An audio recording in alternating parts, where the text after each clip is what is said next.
생명의 생각 이영원 목사입니다. 오늘은 10월 7일 토요일입니다.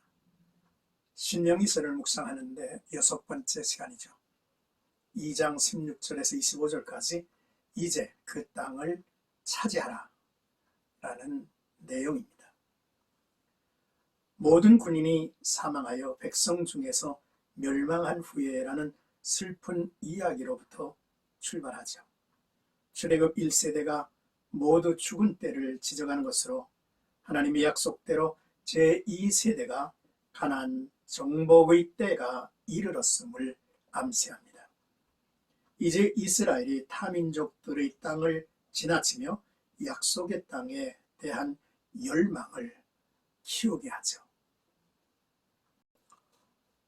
먼저 16절에서 19절까지 멸망한 후에 라는 내용인데요. 내가 오늘 모압 변경 아르를 지나리니 라고 말씀을 하셨습니다. 세렛 시내가 요단강 근처입니다. 가데스바네아에서 요단강까지의 거리는 약 200에서 250km 정도가 된다고 하죠. 이스라엘이 여기까지 오는데 38년이나 걸렸습니다. 이렇게 긴 시간이 걸린 원인은 불순종이었죠. 그동안 불순종한 출애굽 1세대가 스스로 원한 대로 광야에서 모두 죽었고, 이후 이스라엘 군대는 초고속으로 가나안 땅을 향해 나아갑니다. 순종하는 2세대가 대기하고 있습니다. 모압 변경 아르를 지나가라는 명령은 약속의 땅 가나안으로 진군하라는 명령이죠. 한편 에돔, 모압을 지날 때처럼 암몬 땅을 지날 때에도 그들을 괴롭히지 말라 했습니다. 다투지 말라고 했습니다. 하나님께서 명령을 하시죠. 이유는 같습니다. 암몬은 아브라함의 조카인 롯의 자손들이기 때문입니다. 그들이 지금 어떻게 살든지 하나님 편에서 약속을 지켜가시는 모습을 우리는 발견하게 되죠. 20절에서 23절까지는 원주민을 몰아낸 이주민들에 대한 이야기입니다. 이주민이 강한 원주민을 몰아내는 역사이죠. 모세는 여호와께서 그들을 멸하셨으므로 라고 말합니다. 암몬 땅의 원주민은 거인이라고 하는 뜻인 르바임입니다.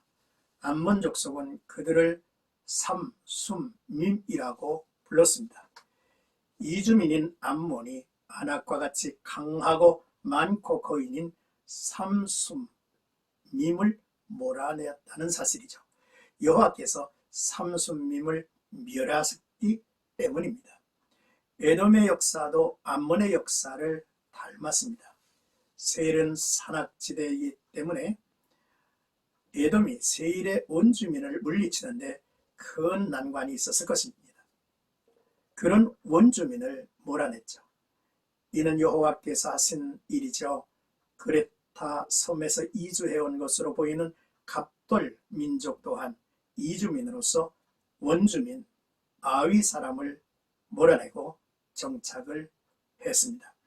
이런 민족의 역사를 이야기하는 것은 그들에게 공통점이 있기 까닭이죠. 이주민이 원주민을 몰아냈다는 것이고, 그 배후에는 여호와께서 역사하셨다는 것입니다. 모든 땅에 대한 주권이 여호와께 있음을 말하죠. 이들의 역사는 현재 이주민으로 약속의 땅을 향해 가는 이스라엘에게 의미 있는 메시지가 되었을 것입니다.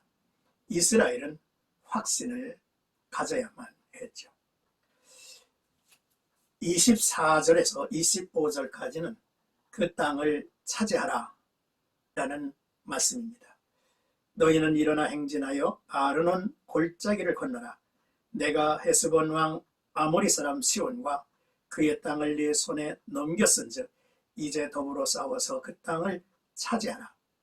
오늘부터 내가 천하 만민이 너를 무소하며 너를 두려워하게 하리니 그들이 네 명성을 듣고 떨며 너로 말미암아 근심하리라 하셨느니라 했습니다. 일어나라는 말은 마음의 결단을 하라는 의미입니다.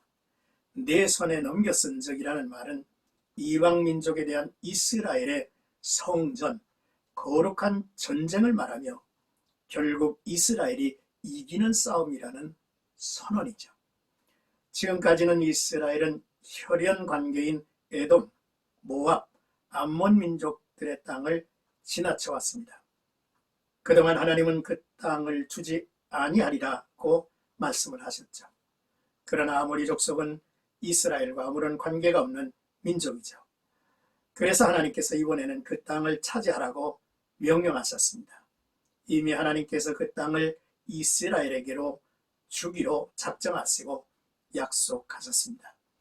이번 전쟁에서의 승리로 그 땅을 차지하게 될 것이지만 그보다 더 중요한 것은 이 승리의 소식으로 가나안의 모든 족속이 두려워 떨게 될 것이라는 말씀을 해 주십니다. 사랑하는 생각가족 여러분, 오늘의 말씀을 묵상하며 첫 번째로 막연했던 소망이 순간 하나님의 은혜를 받고 삶의 변곡점이 되었던 경험이 있다면 기억하고 감사하고 나누는 삶이 되기를 원합니다. 둘째, 우리는 성경의 역사를 읽고 들으면서 하나님의 뜻이 어디에 있으며 그 말씀에서 하나님의 음성을 듣습니다. 오늘 내게 주시는 말씀을 귀 기울여 보아야 할 일이죠. 셋째, 일어나야 할 때 일어나야 합니다. 결단하고 도전하는 사람의 약속을 성취하죠. 넷째, 우리의 힘과 권위는 미약합니다. 우리의 배경에 하나님이 계셔서 세상 사람이 볼 수 있어야 하죠. 창세기 21장을 보면 아말렉이 아브람과 우물 분쟁을 하죠. 그 분쟁 이후에 아말렉이 고백을 합니다. 그때 아말렉과 그 군대 장관 비골이 아브라함에게 말하며 이르되 네가 무슨 일을 하든지 하나님이 너와 함께 계시도다 라고 했습니다. 우리의 배경에 계신 하나님이 우리를 존귀하게 하고 두려워하게 할 것입니다. 오늘도 나와 여러분들의 삶 속에 하나님에게 확실한 소망을 가지고 또 하나님의 세미한 음성을 들으며 결단하고 도전하고 순종하는 삶으로서 하나님의 영적 권위를, 하나님의 함께 하신 놀라운 증거를 세상에 보이기를 주의 이름으로 축복합니다.